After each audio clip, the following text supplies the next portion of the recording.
Hello, everyone, and welcome to Up Supercast, the only podcast on the internet that now comes with a discless drive. I'm Will, and joining me this week, Moozamil. Is this the Jump Up Supercast sad edition? And Saf. I'm all in it for backwards compatibility. There we go. Let me tell you, it was very weird doing the intro because I'm so used to Brandon, but I didn't have that. So I didn't know who to throw it and to. And usually first. You put me last. I know, it was, you can see how off my game I was by all of it. I was thrown off guard. You can't just do that to me. I apologize. Expect for me to be, but of course I'm a professional, so I was ready. The Regis method, of course. Yeah. How are we doing this week, boys? Living. Just dandy. I don't. So is the all digital thing part of the news? I feel like there's not much talk about it besides that there's a very funny acronym. Yeah. You know, it's the Xbox One S all digital. SAD. Sad. Xbox One sad. Which is shocked no one stopped along the way. That is up there with the time that Vince McMahon named a tag team after a porn. That was really good. Anyways, so speaking of video games, how about them? We got a lot of news to get to this week, boys. A lot of weird things have popped off. And I think we should get to perhaps the weirdest one first, and probably the biggest, all things considered, which is that go to bed. Think, okay, we're just gonna, normal day. We're getting in that period before E3 where you think, oh, news isn't gonna happen. They're all saving it for E3. Apparently not, because our good friend, the man who made Knack, God bless him, Mark Cerny, gives an interview with Wired.com where he's just like, yeah, here's the PS5 internals. We're just gonna do this way. No announcement beforehand. No even hinting at it in any way. Just it shows up one day. And there's a lot to get to on just that in and of itself. But to get into the actual details, this is the first we're hearing of specifics of a next-gen console. So that's crazy. That's, this only happens once every, 7 years or whatever. So to give the hard, fast numbers for people that this means stuff to, Cerny is once again the lead system architect. He was for the PS4 and the PS4 Pro. Only makes sense. Has an 8-core AMD 7nm Zen 2, which is based off 3rd generation Ryzen architecture. There's ray tracing support, which if you've seen any recent stuff with NVIDIA, they're very much pushing that stuff, and AMD is also doing that. And that there is a custom unit for 3D audio, which we can get into what that means later. But essentially, the other big thing, perhaps the biggest thing, is that they focused on that it has a solid-state drive, which is, if you don't know what that is, essentially means that you can write to the drive faster and loading is improved. The thing that they showed was that they played Spider-Man on a PS4 Pro. They said if I do press the fast travel button, it takes 12 seconds. He did it on what was essentially a PS5 dev kit, and it did it in less than a second, 0.8 seconds to be precise. And he was like, hey, this is a big deal for a multitude of reasons, but it will have backwards compatibility with the PS4. We have not heard anything about anything else about that. And the PSVR 1 will be supported, and they basically all but confirmed that they're looking at making an updated version of the PSVR. And then, besides that, it's 2020. That was the other thing they said for sure. So if you were expecting 2019 for this thing, you were dumb. It's 2020. So that is the hard and fast numbers of it. But I'm not a tech guy. I don't know a lot of what... I said a lot of 8-core AMD 7nm. I don't know what that means. But there is things that I do know and understand. One of which is that, hey, it's weird to give an interview to show off your thing. That's wild to me. We had a little bit of this last time with Xbox One X, where Microsoft announced their tech, and then they had a Digital Foundry video right after, explaining all the details. But they also showed off what the Xbox One X was at the same time. This is the first time we're hearing hide nor hair of the PS5 in any capacity. So first and foremost, was that weird? Do you feel like it lessened the impact, or it helped or hurt in any way having it this process? I think it just didn't. I don't think it really like moved the curve in any way. You know, I don't think that like this helped the PS5 announcement. I don't think this hurt the PS5. It's just it was a weird thing to do. They clearly just wanted to get it out of the way. I'm sure what happened is they heard that, hey, this E3 Microsoft is blowing the door open with next gen, right? Like they are ready to fully talk about next gen. Let's get ahead of them a little bit. Let's officially talk about the next PlayStation, the next generation PlayStation. Let's allow our third-party partners come E3 time, even though we ourselves are not going to be there, allow them to be able to say, hey, and our game is coming to the next generation PlayStation. Yeah. You know? And, I don't think that this article got really a lot of buzz necessarily, but, like, it gave us an idea of kind of, hey, like PS5 is aiming for a premium console experience, right? Like this is going to be I think it's safe to say right now this is going to be a $500 box. Yeah. You know? I mean, Cerny, they asked him about prices, and Cerny said, we think for what we're going to offer, it will be a fair price, which is what you say when you're working at a company that's going to be charging more for this console than you did for your last one, you know? Yeah. So, like, this is the $500 console, you know? This game is... Which is? Sorry. This... no, go ahead. Yeah, this is interesting because like all the enthusiasts that are interested in like the tech-heavy stuff are absolutely loving this. Like they love like the improvements that this console has. The thing that interests me the most about this announcement is that I wonder if they're planning something more at E3 now. Now that everything's been revealed in terms of like, internals.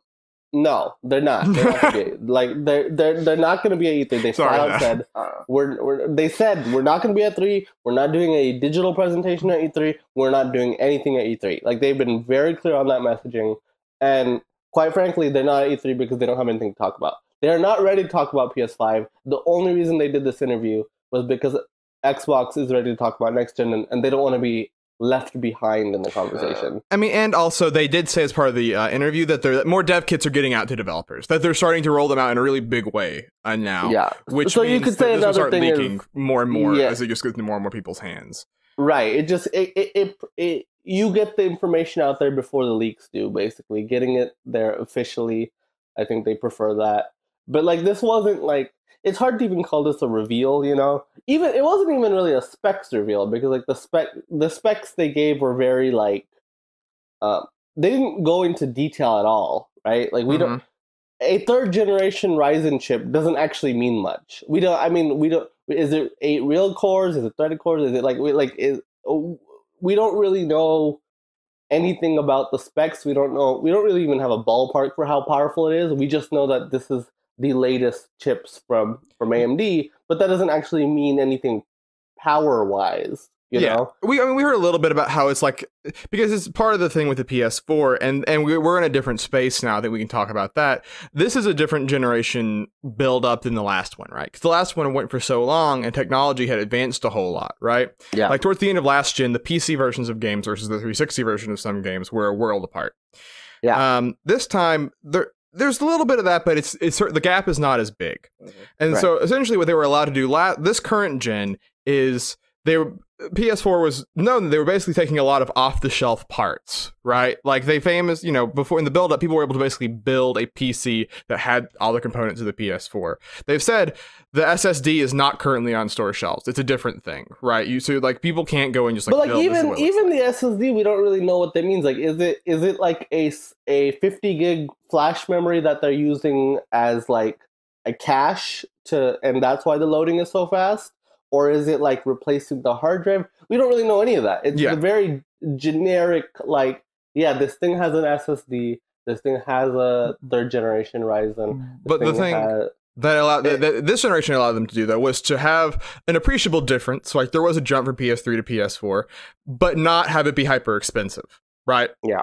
Where like this SSD is probably going to be the reason it's going to be $500, right? Or just this will be a cheaper, more expensive console, more than likely than the previous generation because of what it is. Yeah, and I mean, I think it's fair to say like this generation, like we didn't notice it much, but like the biggest thing holding it back from what we've heard is the CPUs, right? Because they used older CPUs. This is using the newest technology, right? So on the CPU front, we don't have to worry as much that these things are going to be held back, you know. Yeah. And then I imagine GPUs, the PS4 and Xbox One weren't slacking in that department anyway, so I think that'll probably be. But like I said, that's another thing that we don't even know. Like, we don't know what the GPU in this thing is. Like, it's hard to tell what this thing is, really. We just know that, hey, the next generation PlayStation exists, and, like, here's some, like, generic, like, broad specifications of what we're aiming to do, you know? I think it is also interesting, though, because the two sort of big ones, well, I would say, you know, Ghost of Tsushima is big, but, like, the two big first-party PS4 games that are left is Death Stranding and Last of Us Part 2.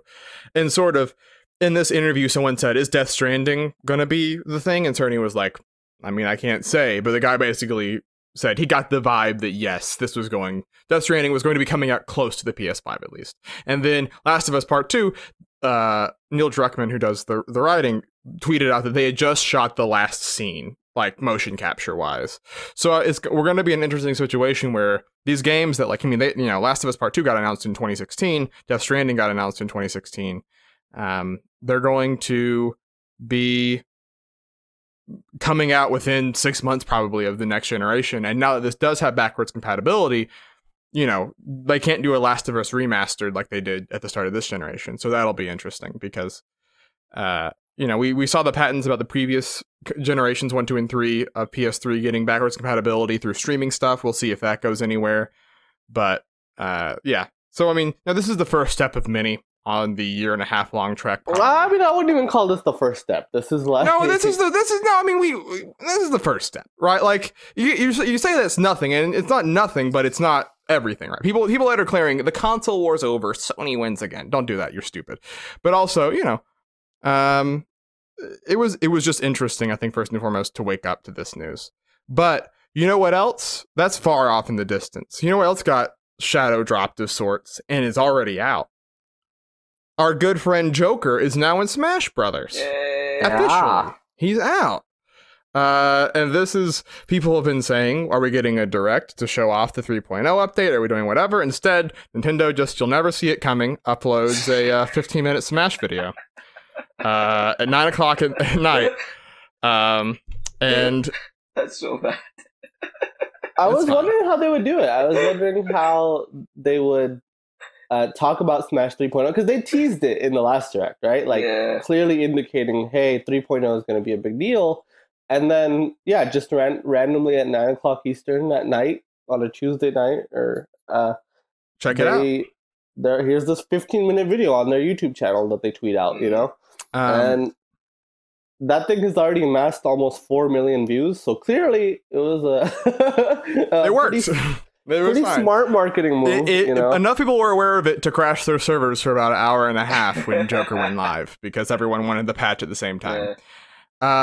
But, I mean, this is the first time that we're seeing a paid character, right? Piranha Plant, he's a nice little Brucey bonus. You can't be too mad at Piranha Plant, because it was a thing you got essentially for free if you bought the game when it came, within 4 months of it coming out.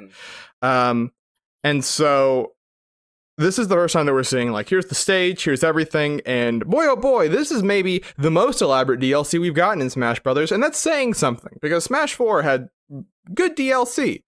But once again, it's this thing where with Ultimate they focus so much on details. It's all over Joker's inclusion. Yeah, I mean, like, this is an incredible way to represent Persona. You know, like, it is so lovingly, like, the stuff they've put in. Joker has unique victory animations to look like the Persona 5 victory screens. You know.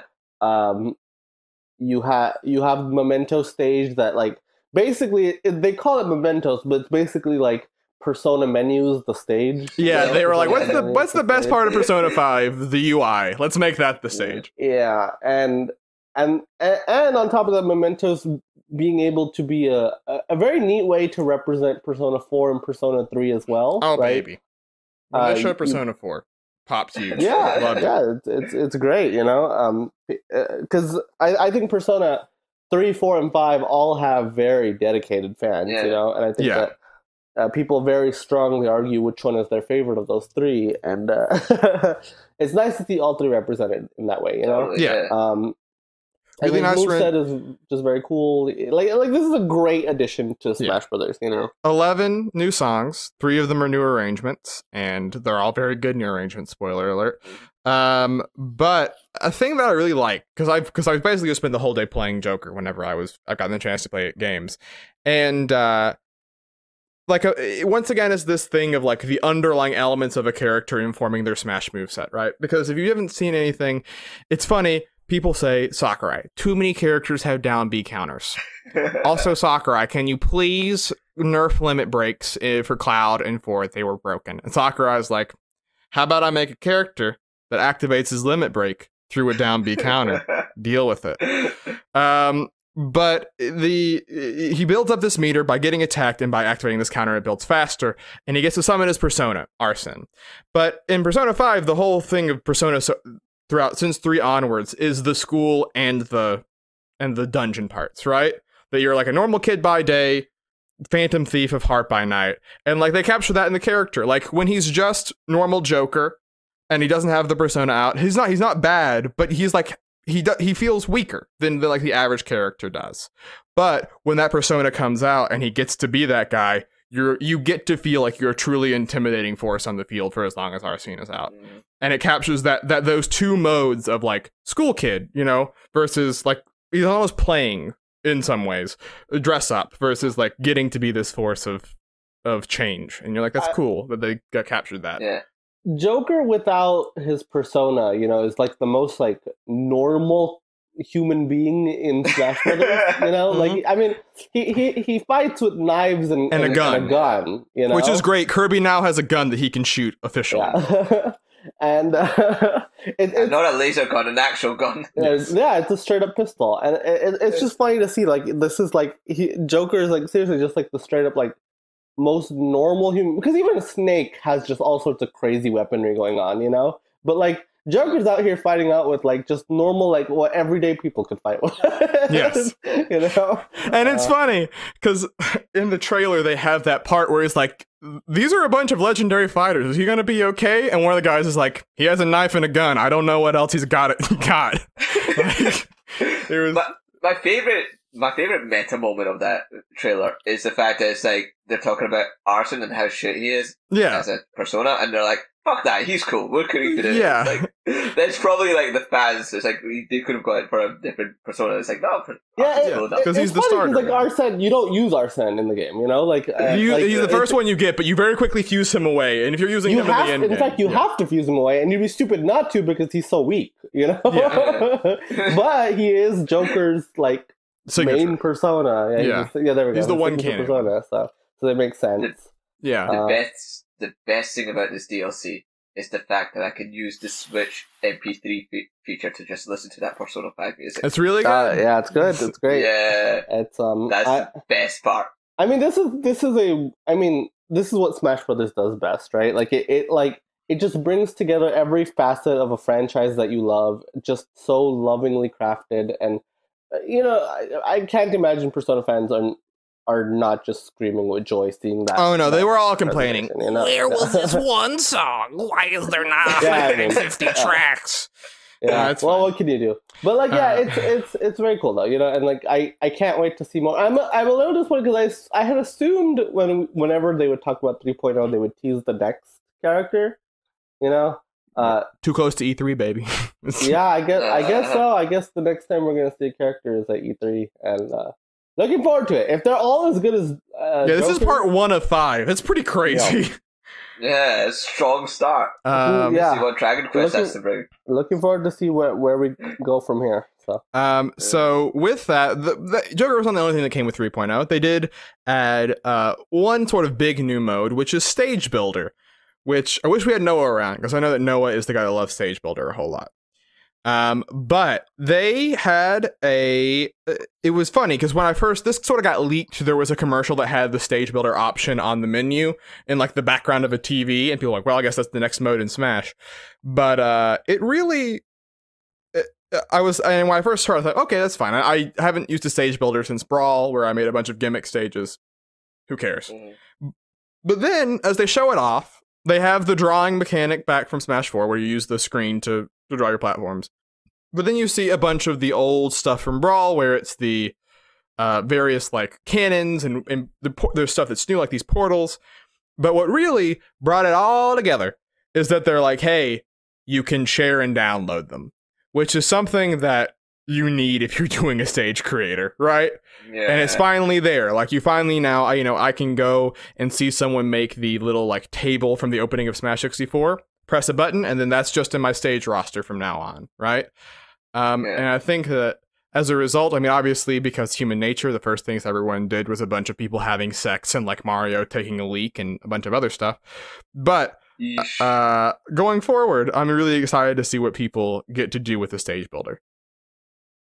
Yeah, and I mean, it just seems like more fleshed out in general, right? Like you can add moving elements now. You can you can make things rotate, like all sorts of crazy things. Yeah, background and foreground items. This is the best iteration of Stage Builder yet, and so I'm excited to see what comes of it, and I'm excited to see how easily people can share things. So like we should be able to see some pretty cool stuff pretty soon. That said, I looked at the Stage Builder stuff last night when the update went live, and there was a lot of inappropriate content immediately. Oh, I mean, yeah.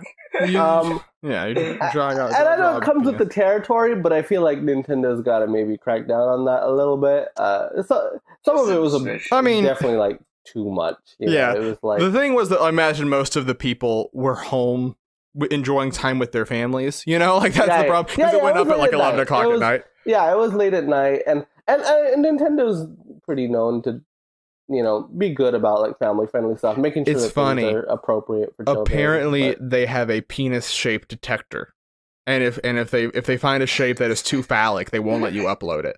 That's like I mean that goes for like I think like literally every stage creation tool. But I love that there was a guy whose job was dick detector. He had to code that. That's what he had to work on for a month. It's a more common thing than you would think, actually. It's funny, I read like an interview of, I forgot what game it was, but like they had to make sure we need to make sure like there's a thing that can detect phallic imagery because it's funny. There was a guy on Reset Era who was like a developer because he was in his little name, and he said that he worked on a game that had a stage creator, and they referred to it as time to penis, which was how fast would a person just gonna draw a dick, which is, I mean, that's a statement on the nature of humanity, I think, more than anything else. But clearly, other things. But it's cool. It's cool. Yeah. Well, no, not the penises aren't. Not that, but the stage builder. The stage builder itself, and including the sharing content, you can have, you can share Miis, which is good. Yeah. There's a couple of them that aren't great. I think most of them have been taken down. But so I didn't look at the Miis until this morning, and I didn't see any Hitlers. So I think that's a good sign. There was, yeah. There. You can also add a video editor, where you can now put clips together, do transitions, put text on it, and you can share that as well. So it feels like I've seen a lot more. Obviously, it will happen wherever the update first goes live, but a lot more stuff being shared online again for Smash, right? It's reasserted it on my Twitter timeline in a way that's really cool. So, good update, I think.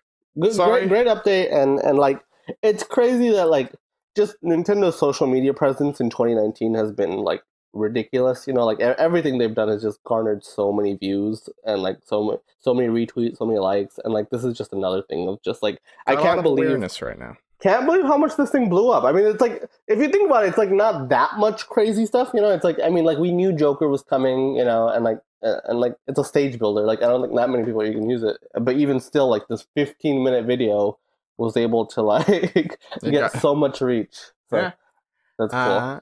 Yeah, so that's and of course, as we go forward, I'm sure they'll be adding more and more with time. But I think it's time to indulge a little bit. Talk about the great saga of Reggie Fils-Aimé's final act. Because this was his last week. He's been doing it. He made his Twitter. He got @Reggie on Twitter. I don't know who he killed to get that handle, but he did it. And he's just been tweeting a bunch of, here's him with his Mii costume head, the giant head, and then a bunch of other stuff. But he said, hey, just had my retirement party, had a great time, got a bunch of stuff, including a piece of art from Retro. And that's there, and there's a statue of Mario that has a little thing with Reggie's name on it. But if you look at the art, go and find this tweet, look at the art, you see right behind Mario, look at Mario's butt, what you should always keep your eye on. And what emerges from behind Mario's butt but a mysterious hand?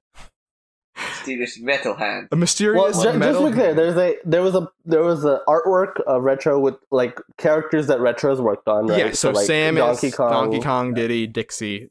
Yeah. And then in front of the picture, like another gift that Reggie got was this Mario statue. Yes. Right? Very Mario statue intentionally placed. Yeah, it's obscuring just a small part of the picture that Retro drew, right? So Mario wasn't being fisted by a metal hand? No. Mario's not in the picture. No, he is a separate statue placed in front of the picture. And the statue is obscuring the view of something, but sticking out from the edge, we can see this robotic hand. And this is the internet, so people would easily be able to sleuth out who the hell this character is, right? Is that Teleroboxer? No one could do it. No one could figure out what the hell this character is. Collectively, no one can find out who's the owner of this mysterious hand. And so, people are now saying, did Reggie in his final day at Nintendo accidentally leak Retro's new IP? I think it's possible. I think that, and some Retro employees on Twitter kind of like nudged, like, hey, they did a winky face when someone was in the comments. This is interesting, they posted some GIFs. Since deleted the tweet, by the way. Yeah, tweet has now been deleted. Not Reggie's tweet, but the Retro employee. No, the Retro employee tweet, yes. But yeah, I feel like we've gone through a weird saga with Retro Studios, right? Yes. In their last game that they published was in 2014, Donkey Kong Country Tropical Freeze. That is now over 5 years old, right? And since then, we've been like, what are they working on? What are they working on? And this past January, Nintendo tells us, hey, we just put them on Metroid Prime 4 just now, right? And there was the rumors of Star Fox Grand Prix. There was also the rumors, and those turned out slowly to be false. And I think at this point, before Reggie posted this picture on Twitter, we just assumed, okay, whatever the hell Retro's been working on for the last 5 years has probably been canceled, right? And we should just assume that the next game we play that is made by Retro Studios is going to be Metroid Prime 4 in like 3, 4, 5 years, right? Mm-hmm. But suddenly, now there's hope again. There's hope that, wait. Whose hand is this? It's every other character they've made. And so did they finish the game they were making before Prime 4? Are we going to see it this E3? I think it's a possibility. I think it's a... If not, I love the legacy of this mysterious hand that we will never get an answer for. That we'll never know. We'll never have the answer to it. When Reggie dies, his final tweet will be that picture with it unobscured, and we'll figure out who was the owner of the hand. Guys, I figured it out. Uh-oh. It's the revival of Project Hammer. There it is. A very tiny man, by the way. We should know this. If this character is a little robot man, he is like below Samus's waist. He would be the height of about Diddy Kong, more or less. So they took this giant Project Hammer man and just shrunk him down. Is the hammer the same size? I hope so. It is. That would be dope. Okay, just to make sure. So. I would buy that game. I'm happy. So they shrunk down the characters, but the hammer is the same size. Yeah. Saf, I'm happy that there is a man out there that's still thinking about Project Hammer. That's still keeping the dream alive. Yeah. I mean, most anticipated Nintendo game ever, Yeah, the Wii was going to change when Project Hammer came out. So, I mean, that's a little weird thing. Just want to mention that. A little follow-up to a continual through line that we've had throughout the last year podcast is about this Switch revision that may or may not be happening. Who knows, whatever. Nikkei, who we've mentioned before, is a Japanese. They do like finances and stuff, but they also do just straight up reporting on tech news. And they have a very good history with Nintendo revisions. Said that the Switch Lite is the only thing that they really mentioned in that that would be coming out this fall, that it would have maybe a slightly different form factor, but it would be dockable, was a big thing, and that it would be, like I said, in fall, when some people were expecting maybe even summertime, but no, they're gonna hold back, probably for Animal Crossing if I were to take a guess. But then they also mentioned, and this is where we want to clear the air, because a bunch of people were saying, oh no, the Switch Pro or whatever that's been rumored is not coming out. There's apparently an issue with batteries, a bunch of other stuff. That all seemingly came from nowhere. This is the problem with people just Google translating a Japanese article and then writing analysis about it, is that upon further reflection, that doesn't show up. There's nothing in there about a battery. In fact, the thing they talk about is not a Switch Pro, but the next Switch or the next console, basically. And that it's incredibly early. They don't have any project head on it yet who's leading it, and that, obviously a year or two into your current consoles when you start thinking about the next one, so they're just ramping up again. So that's not surprising. But the Switch Pro has been reported on. It's interesting that they didn't mention it at all, because they are, like I said, among the most reliable sources when it comes to Nintendo revisions. So we'll see where that goes from here, but I would expect, like they said, in fall, look out for Switch Lite or whatever they want to call it. Nikkei is like literally the most reliable source for Nintendo revisions, right? Like they leaked the 3DS XL. I'm pretty sure they leaked some sort of 2DS device. And in general, like Nikkei has the strongest sources at Nintendo. Like if they're publishing a Nintendo rumor, like you can pretty much guarantee it's true. Yeah. They're the ones who broke the story of them going into mobile, and who was behind the mobile initiative and all that stuff that we don't have public intel of, right? But like Nikkei was able to get that out. Well, I mean, it's funny because it's like I followed movie press for a while, and like the Hollywood Reporter and a bunch of the high level people are essentially just part of a marketing wing, right? Like they have such good relationships with the studios that it's just understood. Basically, this will be a press release, but it'll be under the idea of report. And that's essentially where Nikkei is at, right? Like Nintendo views it almost as like, talk to them, it's fine. Like, I imagine that's pretty much what I assumed at this point. I assume they just have such a strong relationship with Nikkei that that's how these things happen. That said, it's interesting that they don't mention the Pro. Like, I wonder if the Pro is still a thing. I wonder that if we're gonna get that after all. I mean, a Wall Street Journal, to be fair, is still very credible. Yes. And the Nikkei didn't say that there is not a Pro. They just didn't talk about. So it might be further down the line than we thought. That could be another option. Maybe it's later down the line. Maybe who knows? It does seem like, so if this revision is in fall, right? You have to assume it's launching with Animal Crossing or Pokemon, right? Like one of those two. Sure. The 2DS launched with Pokemon X and Y, right? Yeah. And like the smaller new 3DS that launched with Animal Crossing Happy Home Designer. So I feel like a cheaper, like smaller revision, especially something that, like, from what we've heard, by all accounts, like this is trying to go after specifically an audience that already owns 3DSs, right? Like, hey, you have a 3DS, but you haven't upgraded to Switch yet. Like, we have something for you. This is a more handheld, something you can more easily carry around, And Animal Crossing and Pokemon are two franchises that, like, I mean, those define the 3DS,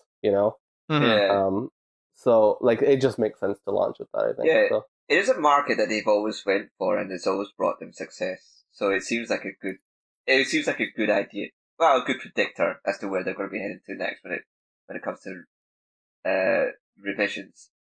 Like going for the cheaper market or going for like the younger audience, where the other consoles are going for more premium markets or more hardcore.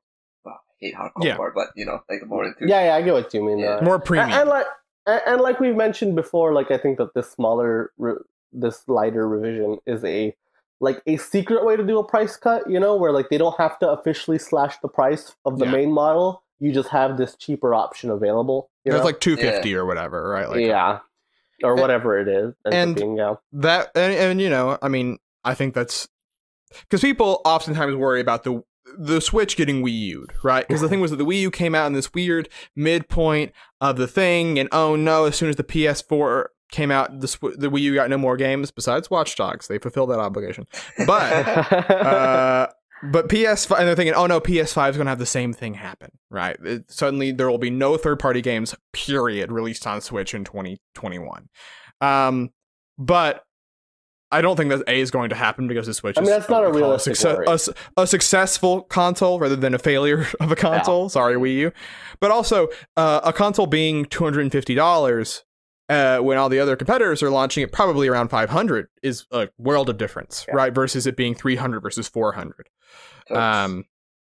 So yeah, I mean, I think those are just fundamentals that make it different. But it'll be interesting to see where it goes from here. But yeah, that is the news from this week. There is, like I said, a lot of weird stuff. This was a weird weekend news. Everyone had something. Poor Microsoft just had that diskless console that we just brushed over at the beginning, but a lot of weird stuff is happening. By the way, that thing's $250. They're already selling disk drive consoles for $250 at like GameStop, so I don't know. Well, okay, to be fair, I want to talk about that real quick, I guess. They did mention, hey, like whatever the official MSRP of the regular Xbox One S is, right? Which currently it is $299, right? Yeah. The all digital edition will always be at least $50 cheaper than the MSRP. So it'll scale down. To be fair, obviously when it launches, it's going to be $249, and like right now, like you're saying like the Xbox One S, you can get at GameStop for like $249. But like to be fair, that's not like the price Microsoft sets, right? That's the price of the game.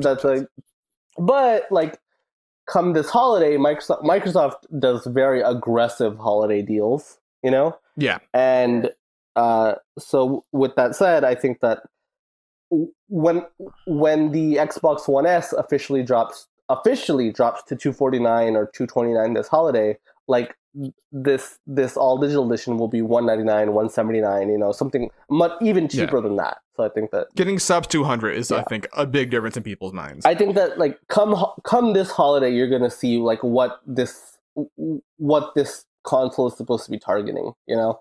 Mm-hmm. And I do think it's interesting because people are saying, well, why would I buy this? I love discs so much. Storage space, you know? And the storage space thing in particular is annoying to me because if you buy a disc, it takes up the same amount of storage space either way. Yes, correct.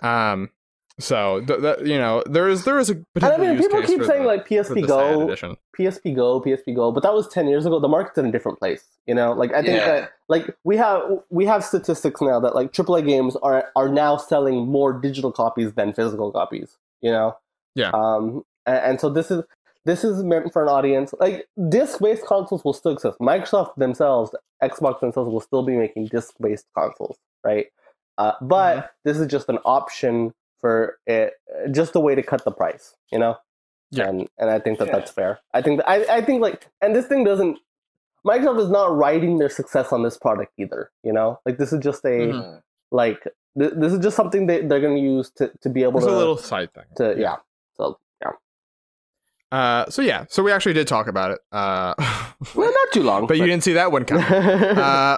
But there we go. That is, like I said, the news for this week. Now we have a lot of housekeeping to do as we turn our eyes to the list. So a certain event happened last week after we hit game number 100. Rankomania 2. Due to technical difficulties, we were not able to fully upload it because recordings got lost, which is, it happens. But we will do one to come because we did do the re-ranks anyways, and because of the nature of it, you can't re-record it. So we're just going to give you the personal re-ranks that each of us did throughout that whole process. First up, Muzamil, you re-ranked Paper Mario Sticker Star because we decided to let go of the anger in our hearts. That we did. And we moved it from below Blink the Time Sweeper up to below Metroid Other M. That is a move from 97 to 92. Congrats to it for that. I brought East 1, which got a relatively small amount of movement, but went up from 84 to 81. So it's now right below Dragon Ball Z Legacy of Goku 2, but above God Hand and Mark of Kree, which is all I really wanted. Noah was back and did the right thing by moving Alundra up 10 spots from 67 to 57, which is, like I said, the second biggest jump, because the biggest jump was a giant leap for Mario Tennis Aces, which was done by Brandon? Yes. Right. And it went from 71 all the way up to 45. That is a giant leap. Wowzers. Went from below Legacy of Kain all the way up to above Dragon Ball Fighters. So congrats to that. And then Ills made it right. The one that got away last Rankomania, Ghost Trick, moved down. The only one that moved down, by the way, down from 22 to 37. So above Phoenix Wright still, but right there. Down 15 spots. So, a pretty decent drop, but it had it coming, to be honest. Sorry, Saf.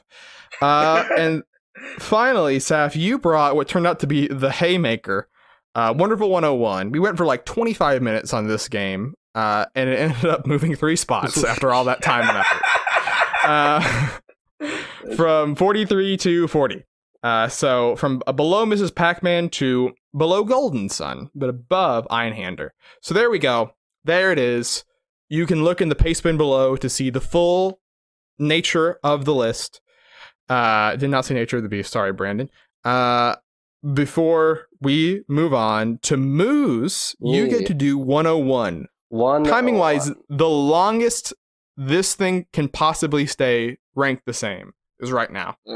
So you have a lot of power here. I do have a lot of power, and I didn't intend for it to be this way, but it is the 3 people that I need to make this happen. I think I know what you're about to say, and I feel dirty. It's fair. It's fair to feel dirty. But I didn't intend for it to be, and to be honest, even if Brendan and Ills were there, it would not have changed much, right? Maybe. We'll see. Okay. Well, but either way. So I'm picking a game that I consider to be one of the best games ever made. I'm just going to flat out say that, okay? This is a game that is, not only that, I think it's one of the most influential games ever made. It's one of the most ambitious games ever made. To this day, you play this game and you can feel the ambition behind this game. And that is Final Fantasy VII. There it is. Final Fantasy VII. So this is a game that, like, if you have not heard of it, I don't know where you've been. Because how did you find this podcast? I think it's safe to say this is one of the defining games of that generation. One of the most defining RPGs ever made, if not the most. Like when you think of RPGs, I think this is one of the first things you think of. This was a landmark title. It's on the Mount Rushmore for sure. Yeah, this was a landmark title for the franchise. This was a landmark title for the genre. I think like Final Fantasy VII is what popularized RPGs for the next 2 generations. Yeah. It's the game that kind of cemented the change of, okay, RPGs are these big grand adventures about with these crazy long stories and these crazy cinematics, and FF7 is a game that like I alluded to earlier, but like forget in 1997, this game to this day, like the scope of this game, I feel like is still unparalleled, just like the sheer variety in this game. It is not only a giant game, right? But each individual area is so different, right? From the environments to the people in there to the enemies that you fight in each given area. There's so many different, like, I call them mini games, but they're like part of the story, There's many segments in this game that just completely change up the gameplay, right? Where sometimes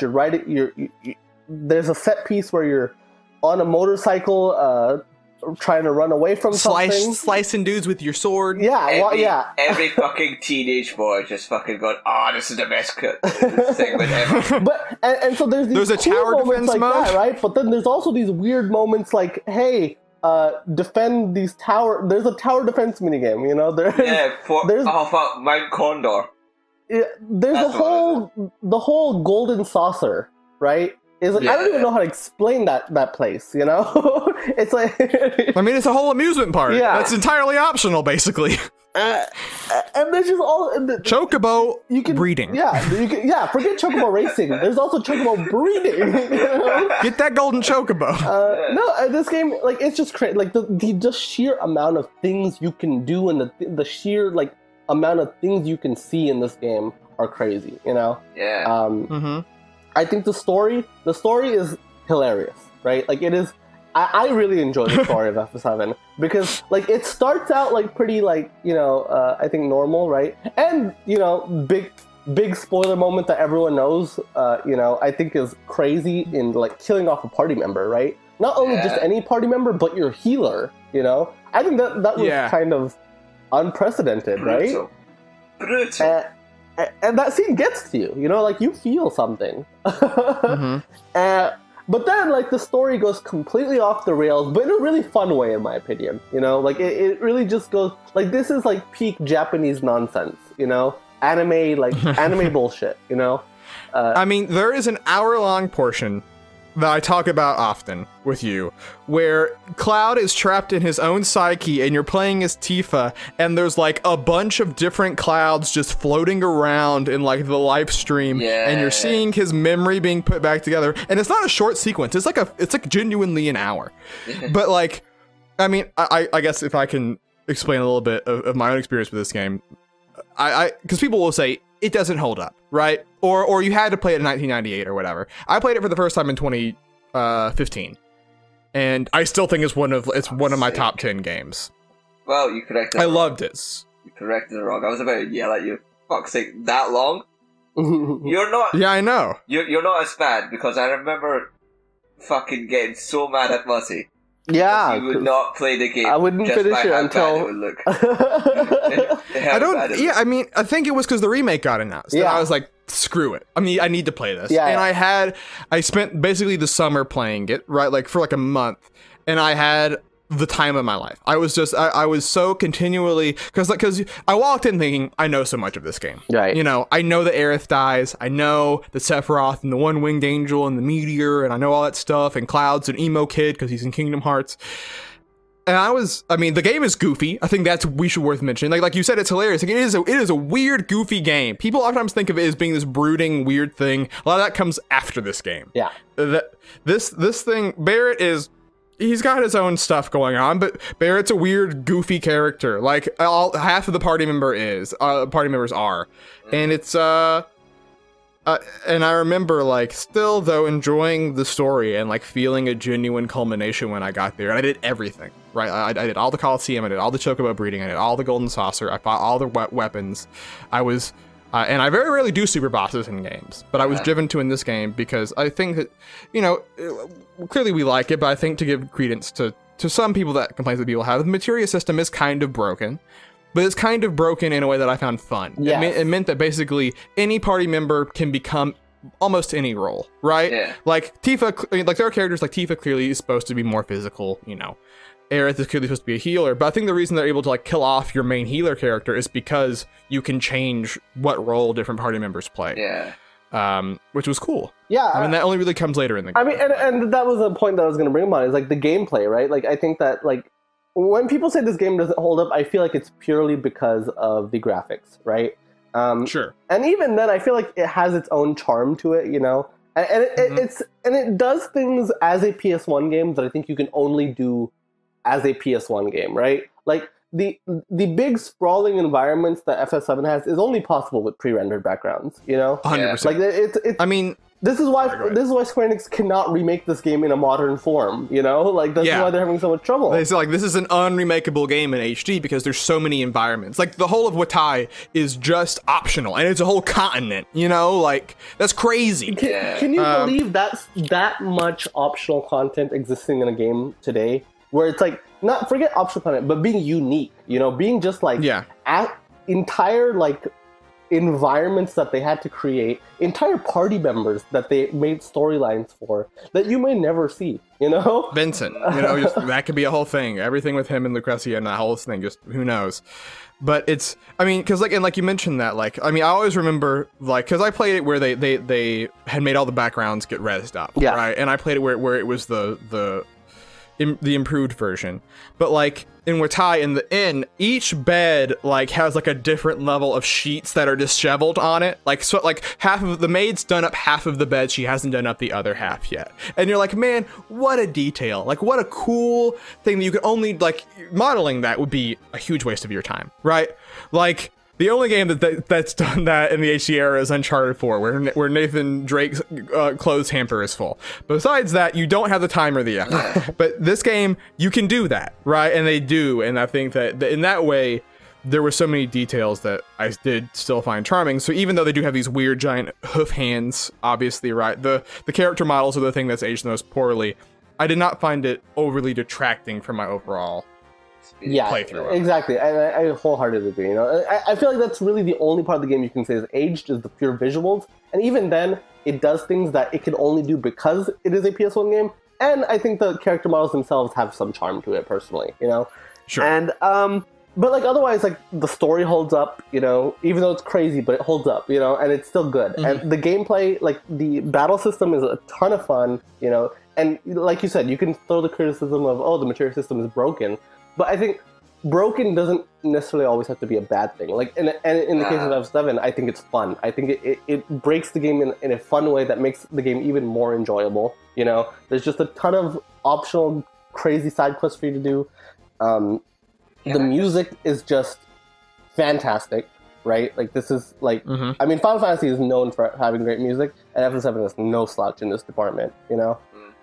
Yeah. Saf, you were saying, sorry? Yeah, no, I was going to say, can I just say that as probably the longest fan for Final Fantasy 7 compared to you two, like hearing new people come to this game and show that sort of appreciation brings warm to my heart.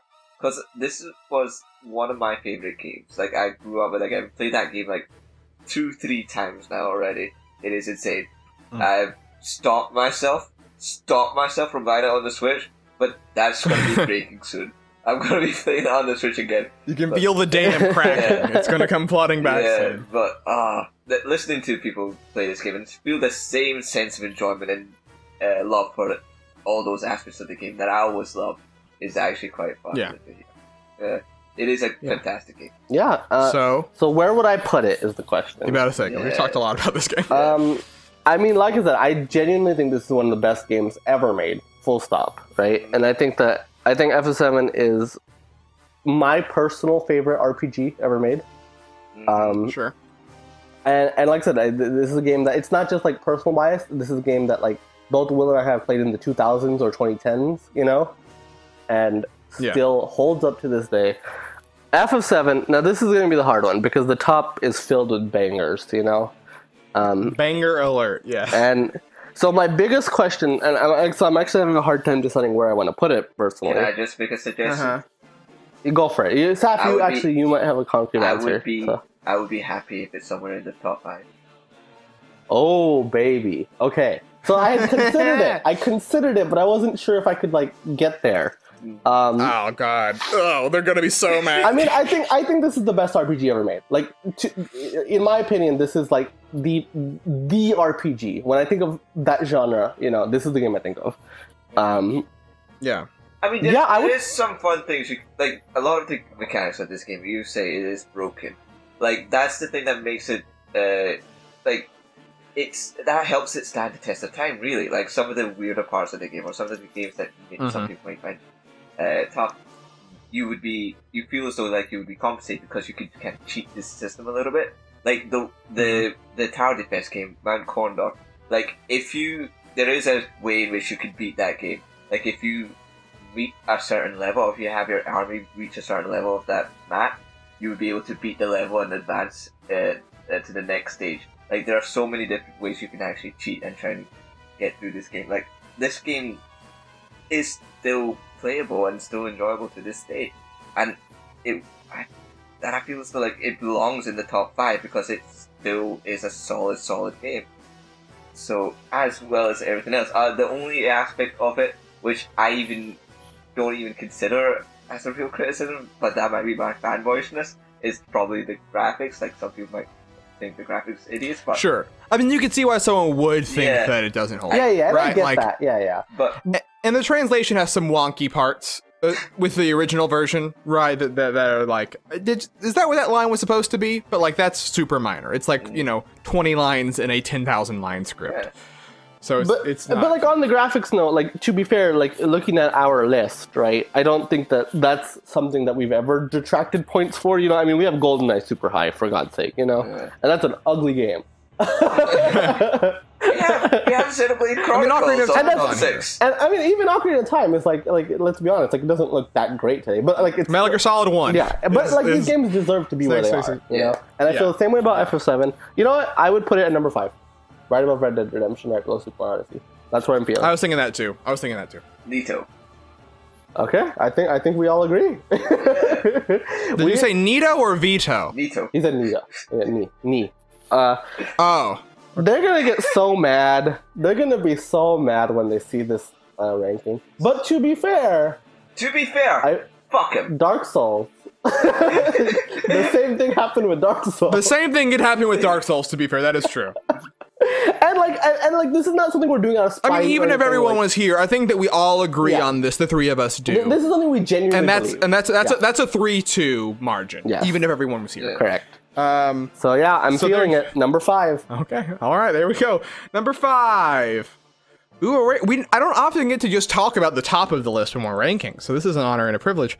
We don't know to talk about number 1. Number 2. Number 2/3, Dark Souls. Number 4, Super Mario Odyssey. Number 5, Final Fantasy VII. Number 6, Red Dead Redemption. Number 7, Xenoblade Chronicles.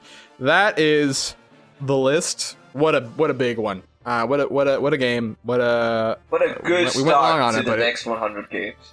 49 games till a re-rank happens, folks. Count it down. That is the list. That is the podcast for this week. I want to thank you all for listening. Saf, if you would have the honor of having the final phrase. While you think on that, let me do some plugs. If you made it all the way here, we assume you enjoyed it. So give 5 stars on your podcast service of choice. Subscribe to us there as well as on SoundCloud, if that is where you listen to your podcasts.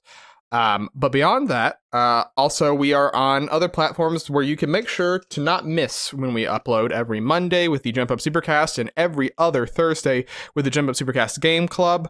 The most recent one was Pokemon Trading Card Game 2, The Rise of Team GR, I think was the full thing. It's a weird one. I picked it, so check it out.